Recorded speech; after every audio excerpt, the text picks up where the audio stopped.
GOAT publicly multiple times this season, but yesterday, he took a different approach. Take a listen. I don't know why anybody's criticizing Tom. I mean, what he did at the end of the half and to start the second half is very, very few teams can score 17 points in a matter of 5 or 6 minutes. No matter if we don't make a first down on this first 2 third downs, I don't care if we finish the half with 17 points. I don't give a how we start. So, I mean, yeah, he's not getting enough credit for what he's doing. So, Acho, does Tom Brady deserve criticism this season?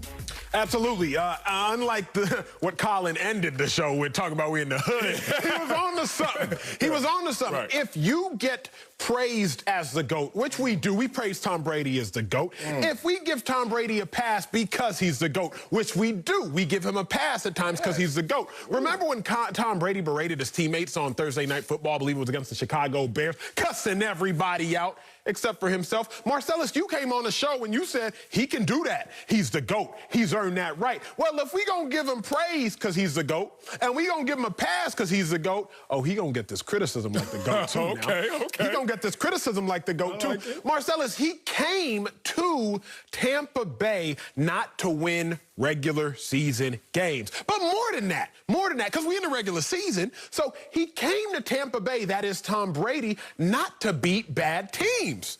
Jameis Winston was beating bad teams. Tom Brady came to Tampa Bay to take them from average to great, okay?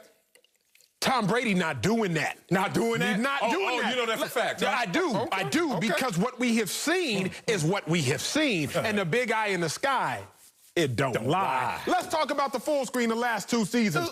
Tom Brady versus playoff teams. He's 1-4. Pass touchdowns, pass interceptions, 1-to-1 ratio. Completion percentage, 60.5. Passer rating, 74. That's on the left. Tom Brady versus playoff teams. On the right, you see Jameis Winston last year in totality, 7-9.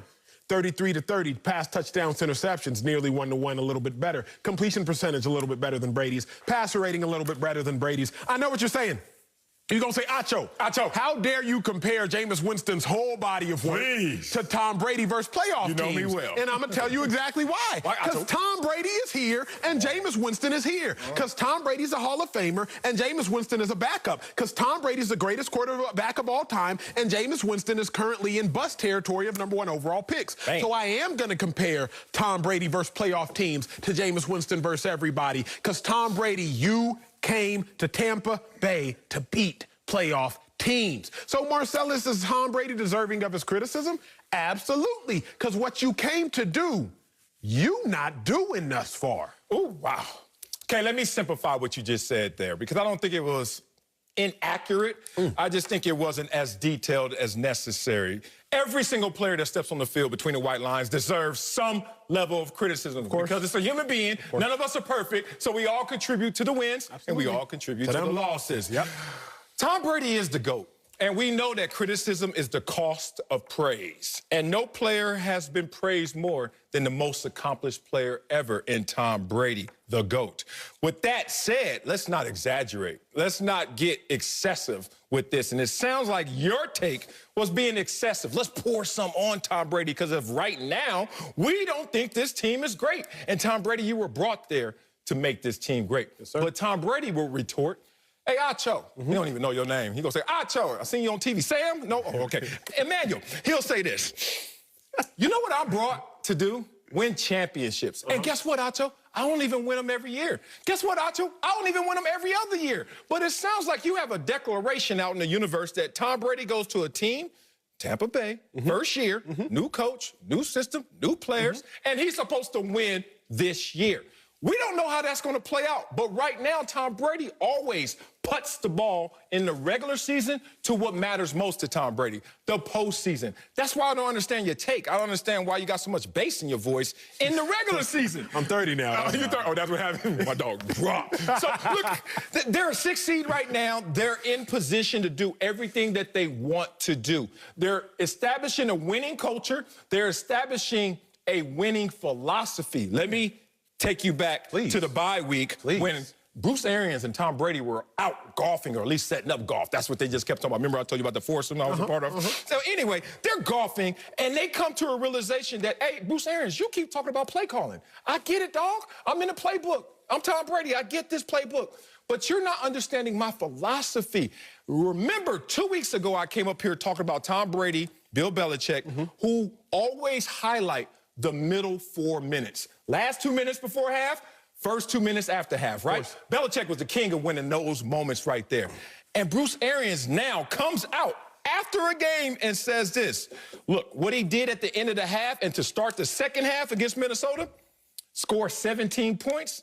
You guys shouldn't be criticizing this guy for his play because of what he did in those moments. That was a marriage agreement on philosophy, on culture, that's going to pay dividends going forward when it matters most in the postseason. You got to catch these little details. The problem I have with your take, big dog, is very simple. You are too biased. You literally came on this very show, on this very set, and with all the bravado in the world, you gave Tom Brady a pass because he's the GOAT. I gave him a pass. Yes, sir, He earned that pass. I just gave him what he earned. Great. You gave him what he earned. Well, you know what else he's earned? give you what you earned. What he's earned is criticism when he performs below the bar. Ooh. What's the bar? What's the Tom, bar? What's the bar? you're not going to come in and make this team the best team in your division, if you're not going to come in and make this team the best team in the conference, then at least come in and make my offense better.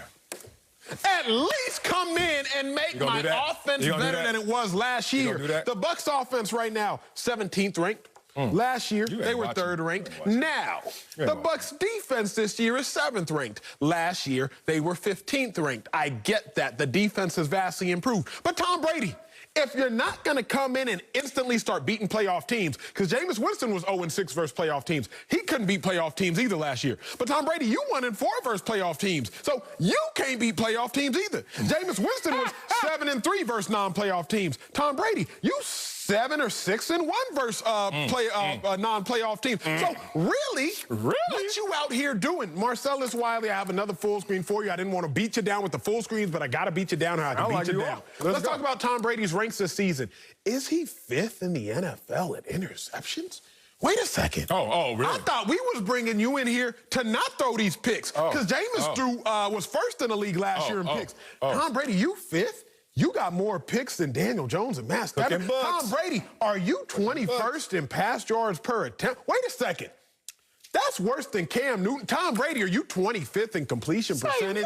Now, come on, big dog Marcellus. If you're going to sit here and make me wait and to see what Tom Brady's going to do in the playoffs, that's fine. I'm going to kick my feet up. I got my Uggs on right now underneath this desk. I'm going to kick my feet up, and I'll relax and I'll wait. But what I won't wait for is for the offense to improve, because Tom Brady, you came here to improve the offense. Oh, you got your Uggs on, huh? Tom Brady wears Uggs. That influence is great, ain't it? Ain't it? You Mine were gifted. Oh, really? Yeah, Kendra Scott. And I'm the one that's biased, but you up here wearing Tom Brady shoes, but I'm the one that's biased. Let's talk about what I got here to counter your argument right there. You really don't like complimentary football. You're like most naysayers, most couch potatoes, most fantasy players. All they want is excitement. All they want is those winning numbers, and even if it doesn't mean winning results. Jameis Winston comes to mind. Oh, my God. I would love him on my fantasy team when he throws those touchdowns. Then I would try to abort him off my fantasy team when he throws those picks. And you brought up the picks. Is Tom Brady 5th in interceptions? Are the Bucs 8th in turnover margin? Now, you may say, what does that matter? It's top 10, but it ain't that special, is it? Oh, yes, it is. You know what they were last year? What's that? 28th. I wonder how you go from 28th to 8th and how it affects the entire team, not just Jameis Winston's stats. I tell you how. When you play complimentary football, when you win the middle 4, when you are a guy that makes sure you don't turn the ball over and get the defense out there tired, you're a guy that's playing complimentary football because you're thinking about all 3 phases as you're playing your position. Tom Brady, 30 touchdown passes, his most since 2017. But Acho wants to sneeze at that. Like, what standard are you living by? Tom Brady is a better version than he was last year, the year before as well. So if you look at Tom Brady in a nutshell, this is a guy that's going out there and helping him win. You want to hear a top 5 stat? That's not a negative? Please. How about 4th most touchdown passes in the NFL this season? That's what Tom Brady's doing. He's taking care of the football better than Jameis Winston, which is allowing this team to be better than it was last year, as their record indicates. 7 wins last year, 8 wins this year and still have games to go. Complimentary football. Complimentary football. That's nice. Complimentary football, that's balance, right? That's supposed to be balance. Like you have a balanced attack, rushing and passing. You have a balanced attack. I don't know about No, you're leading me somewhere. Did I say balance? Did balance come out of my mouth? You ain't going to be doing this. I didn't say balance. Complimentary football for those it helps everybody. What that means is the offense complements the defense. The passing attack complements the rushing attack. That is what complimentary football means, Marcellus. You know this. Okay, good. All right, that's it. Against the New Orleans Saints, a playoff team. Chill. The Buccaneers passed the ball 38 times. They ran it 5. That's not complimentary football. They were getting smashed. Against the Los Angeles Rams, weren't getting smashed in this game. No. The Buccaneers passed the ball 48 times, ran it 18. That's not complimentary football. That's before the bye. Against the Kansas City Chiefs, didn't get smashed that game. They ain't get golfing yet. The Buccaneers passed the ball 41 times. They ran it 13. That's not complimentary football. Don't come here and lie to America about complimentary football when in these 3 games, if I can try to do this math in my head as I am talking, the Buccaneers have rushed the ball 33 times and they have passed the ball. Ooh, that looks like 100 and maybe 36, and I just did that on the fly, sir. So if that's complimentary football.